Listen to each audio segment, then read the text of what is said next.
Moesha looked like one of the safest, warmest sitcoms of the late 90s. But behind that laughter were careers that stalled, lives cut short, public scandals, and people Hollywood quietly left behind. And by the end of this video, one story hits far harder than most fans ever realized. Number 1, Brandy Norwood as Moesha Mitchell. You couldn't separate Moesha from Brandy in 1996. That was the whole point. She was only 17, but the show didn't just hand her a lead role, it handed her a generation. Moesha Mitchell wasn't polished, obedient, or written to be universally likable. And Brandy, already climbing in music, suddenly became something television almost never gets right on the first try, a teen star who looked culturally specific and commercially undeniable at the same time. For a while, it worked almost too well. Moesha helped turn UPN into appointment viewing, while Brandy kept building outside the show.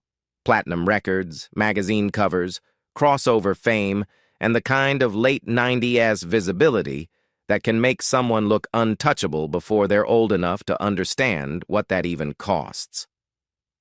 The 2006 fatal crash attached a permanent shadow to her public life, and the years after that never moved with the same ease again. Not because she disappeared, she didn't, but because the version of fame she had at 17 was never built to survive adulthood without damage. Even in October 2025, during the Boy Is Mine tour with Monica, she abruptly left the stage in Chicago before later explaining in a public statement that dehydration and exhaustion had forced her off. That's the part people often miss about child and teen fame. The spotlight doesn't just follow you. Sometimes it outlasts the version of you that first stepped into it. And yet she's still here. At 47, Brandy isn't being introduced to the culture anymore. She's part of its memory now. With a Hollywood Walk of Fame star set for March 30th, 2026, and her memoir phases arriving right after, the timing feels almost too on the nose. Moesha looked like a girl stepping into adulthood. Brandy's real life showed how expensive that transition can become when the whole world is watching. Number 2, Countess Vaughn as Kimberly Ann Parker. If Brandy anchored the show, Countess Vaughn made sure you never got too comfortable watching it. At just 17, she turned Kim into chaos you couldn't ignore. Loud, impulsive, sometimes ridiculous, but never forgettable. And that wasn't accidental. That kind of presence doesn't just land jokes, it reshapes a show. But what followed her off-screen didn't feel like comedy anymore. Years later, in interviews including her appearance on TV One's Uncensored, Vaughn spoke about the body shaming she endured during and after Moesha. Not just from audiences, but from inside the industry itself. The kind that doesn't fade when filming ends. The kind that stays, and you can actually see where that pressure went. She later admitted that some of her cosmetic decisions came from years of feeling like she didn't fit what Hollywood wanted her to look like. Not a sudden mistake, but a slow build of insecurity that started when she was still a teenager on a hit show. Then the story got darker. In 2018, multiple outlets, including People and TMZ, reported that she filed for a restraining order against her longtime partner, alleging years of abuse, including an incident where bleach was thrown at her. Because at that point, this isn't about sitcom fame anymore. It's about survival. Now in her late 40s, Vaughn has stepped back, not disappeared, just recalibrated. Less noise, fewer appearances, more control over what she lets people see. And maybe that's the part audiences didn't expect. Kim Parker was always the loudest person in the room. Countess Vaughn had to learn how to exist without that noise. Number 3, Marcus T. Paulk as Miles Mitchell. Marcus T. Paulk was only 9 years old when he joined Moesha in 1996 as Miles Mitchell, the little brother who gave the show some of its easiest laughs. Miles wasn't just there to be cute. He represented the softer side of the Mitchell household. The kid who could cut through tension, lighten family drama, and make the show feel lived in instead of scripted. But child star stories almost always get harder once the laughter stops. As Marcus got older, the transition never landed the way people expected. He kept working, But the image of Miles stayed attached to him longer than the industry was willing to admit. And then the headlines changed. In 2013, he turned himself in after a domestic violence incident involving an ex-girlfriend, later resolving the case through a plea deal that helped him avoid jail. 2 years later, in 2015, he was arrested in Scottsdale, Arizona for DUI and later pleaded guilty, receiving probation instead of a deeper collapse. That's the part that shifts the story, because for a lot of viewers, Marcus wasn't just another actor. He was one of the kids they assumed would be okay. At 39, Marcus T. Paulk still shows up from time to time and remains a familiar face for anyone raised on late 90s black sitcoms, even if his career never quite reached the heights many expected. Miles Mitchell once felt like the most grounded presence on screen. Off camera, though, Paulk's journey has shown just how complicated life after child stardom can really be. Number 4, Shar Jackson as Niecy Jackson. Some were there to make the world around Moesha feel believable, and Niecy Jackson did that almost effortlessly. When Shar Jackson stepped into the role in 1996 at 19, she gave the show something quieter but just as important: rhythm. Niecy wasn't chaos. She wasn't the center. She was the kind of friend every real teenage world has: present, sharp, easy to trust, and never trying too hard. For a minute, it looked like Shar might build the kind of career that doesn't explode. It just lasts. She kept working, stayed visible, and had one of those faces audiences never really forget. Then real life got louder than her resume. In the mid-2000s, her name got dragged into one of the ugliest celebrity storylines of that era when Kevin Federline left her while she was pregnant, only to move almost immediately into the Britney Spears media storm. And from that point on, Shar stopped being discussed like an actress and started being remembered like collateral damage. That was the shift. Not a public meltdown, not a career scandal, just the slow erasure that happens when the tabloids decide your pain is more marketable than your work. Now in 2026, Shar Jackson is 49 years old. She still makes occasional appearances, still gets recognized instantly by people who grew up on black sitcom television, and still carries a kind of familiarity that never really fades. Niecy always felt like someone safely outside the mess. Shar Jackson's real life proved she ended up much closer to it than anyone realized. Number 5, William Allen Young as Frank Mitchell. At 42, William Allen Young gave Moesha something it couldn't fake: authority. As Frank Mitchell, he wasn't there to be the nice TV dad. He was strict, hard to read, sometimes frustrating, and that's exactly why he felt real. Frank didn't just live inside the show. He kept it from floating away. What makes William Allen Young's story more interesting is that Moesha wasn't his breakthrough. It was just the role most people remember him for. By the time he became Frank Mitchell, he had already built the kind of resume most actors spend decades chasing, with work stretching back through projects like A Soldier's Story, The Atlanta Child Murders, Women of Brewster Place, and later CSI Miami, where he brought a very different kind of authority to the screen. He even directed an episode of Moesha himself near the end of its run, proof that he was never just the dad on set. And yet, that's also the twist.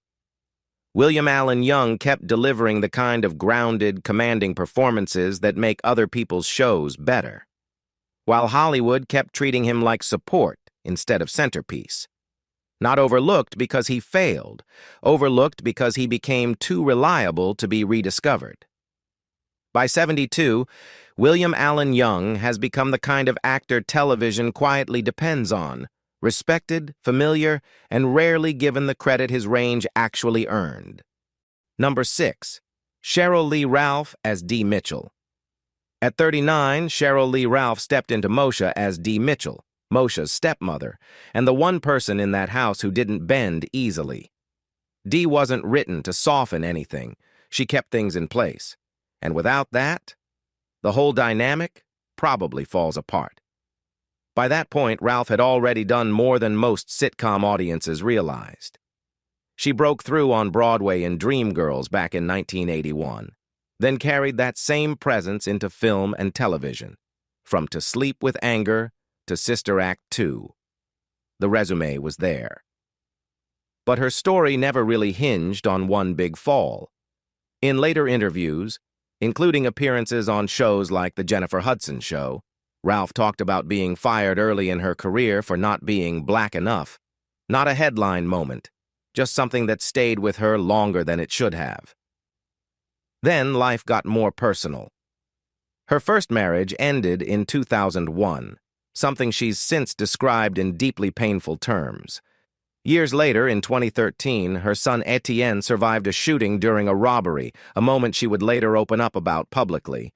And even decades into her career, things didn't exactly settle.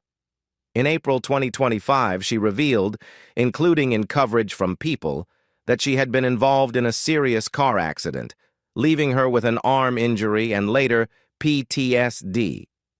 At 69, Cheryl Lee Ralph isn't trying to prove anything anymore. That part is done. After her late career resurgence with Abbott Elementary, she's still working, still visible, still speaking out, especially through her long-running HIV/AIDS advocacy. Dee Mitchell always looked like the one holding everything together. Real life just made it clear. Even that kind of strength comes with a cost people don't always see. Number 7. Fredro Starr as Quentin Q. Brooks, Q didn't enter Moesha like a boyfriend. He entered it like a problem. When Fredro Starr showed up as Quentin Q. Brooks, he brought something the show hadn't really had before: edge. He was 25 when he joined the series in 1996, already older and rougher than the boys around Moesha, and that difference mattered. That worked because Fredro wasn't pretending. By then, he already had a real identity outside television as a founding member of Onyx, the rap group behind Slam, and one of the hardest-edged hip-hop images of the early 90s. Acting gave him range. Strapped, Clockers, Sunset Park, later Save the Last Dance, but it also came with a trap. Hollywood liked the danger he projected, yet rarely seemed interested in what sat underneath it. So his career kept moving, but often in a narrow lane: intensity, street energy, volatility. What stands out isn't collapse. It's containment. He stayed visible, but mostly in roles the industry already knew how to package. He's 54 now, and the center of gravity has shifted back toward music. Fredro still records, still performs, still carries the kind of face and voice that instantly pull a certain era back into the room. Q looked like the guy who might pull Moesha into trouble. Fredro Starr's real story is quieter than that. Not a crash, but a long career spent being remembered for the edge before the range. Number 8. Ray J as Dorian D-Money Long. Dorian didn't walk into Moesha to fit in. He showed up to disrupt it. When Ray J took on Dorian D-Money Long near the end of the series, he was 18, bringing in a character built on tension, the long-lost brother with attitude, insecurity, and just enough instability to keep every scene unpredictable. After Moesha, he kept building a real entertainment profile, acting, recording, and then landing his biggest mainstream music moment with Sexy Can I in 2008, which hit number 3 on the Billboard Hot 100. That should have been the phase where his career locked in. But Ray J had a habit of staying visible in ways that kept pulling attention away from the work. The biggest rupture came in 2007 when the Kim Kardashian tape scandal exploded into one of the most infamous celebrity controversies of the 2000s. Reports around Vivid Entertainment, a multi-million-dollar distribution deal, and the public fight over who controlled the narrative turned Ray J into something more volatile than a singer or actor. He became part of a machine that made scandal more profitable than talent. And that shadow never fully left. Later years brought more public chaos, including his turbulent marriage to Princess Love, repeated breakup and reconcile cycles, and yet another wave of headlines in 2025 to 2026 tied to legal and personal instability. What stands out isn't one bad decision. It's how often Ray J's life kept rewarding spectacle faster than discipline. At 45, he's still moving. Music, reality television, business ventures, reinventions, all of it. But it hits differently now, especially after his January 2026 hospitalization and the health update that made even longtime fans stop and listen. Dorian looked like the brother who might bring chaos into the house. Ray J's real life proved he spent years building a career inside chaos, and never fully learning how to get out of it. Number 9. Yvette Wilson as Andel Wilkerson. When Yvette Wilson took on Andel Wilkerson in Moesha, she gave the show something warmer and more lived-in than most sitcoms ever manage. Born in 1964, she was 31, turning 32 when the series began in 1996, and she played Andel like someone who had already seen enough life to recognize trouble before anyone else did. As the owner of the Den, she wasn't just comic relief. She was the grown-up presence that made the younger characters feel grounded. Before television made her familiar, Yvette had already built herself from stand-up. She came through comedy clubs, landed on Def Comedy Jam, and then moved into screen roles in films like Poetic Justice, 1993, House Party 3, 1994, and Friday, 1995. That path matters, because it explains why Andel never felt written. She felt inhabited. But what stayed with Yvette's story wasn't fame. It was illness. She married music producer Jerome Harry in 2001, but the years that followed became increasingly defined by health battles: kidney disease, a kidney transplant, and regular dialysis, before a later diagnosis of cervical cancer that eventually spread through her body. As medical bills mounted, her friend Jeffrey Pittle publicly organized fundraising to help cover treatment and travel costs, a detail confirmed by the Los Angeles Times, ABC News, and the Television Academy after her death. This isn't the kind of story that falls apart in public. It wears someone down in private. She died on June 14, 2012, at just 48 years old. And maybe that's what still makes her loss land so hard. Andel always felt like the woman who kept the room comfortable. Yvette Wilson's real life ended in a place that looked nothing like the ease she gave everyone else. Number 10. Lamont Bentley as Hakeem Campbell. Lamont Bentley, just 22 in 1996, played him with a lived-in ease that made him feel like part of the environment rather than a character entering it. His humor felt unforced, his loyalty unquestioned, and his presence gave the show its emotional balance. He was more than just Moesha's best friend. That's what makes Lamont Bentley's story hurt more than it shocks, because outside Moesha, he wasn't standing still. He was actually building. Before and during the show, he had already made strong impressions in South Central, 1994, and Tales from the Hood, 1995. After that, he kept stretching. The Wash in 2001, playing Tupac Shakur in Too Legit. The MC Hammer Story the same year, then showing up in Spike Lee's Sucker Free City in 2004. There was movement, real movement. And that's the twist here. Lamont didn't feel like someone fading out. He felt like someone quietly getting ready for his second act. People magazine later noted he had also started pushing harder into music near the end of his life. This wasn't a comeback story. It was a life still in progress. Then it ended almost without warning. Just after midnight on January 19, 2005, Bentley was killed in a single-car crash in Ventura County, California. He was only 31. Reports carried by USA Today and later obituaries described a violent accident in which his vehicle left the roadway and he was fatally struck after being ejected. He left behind 2 daughters and a version of the future that never got the chance to arrive. If he were alive in 2026, Lamont Bentley would be 52. And honestly, that may be the part that lands hardest. Hakeem always felt like the guy who'd still be around when everything else got messy. Lamont Bentley's real life ended before it ever got the chance to become what it was clearly becoming.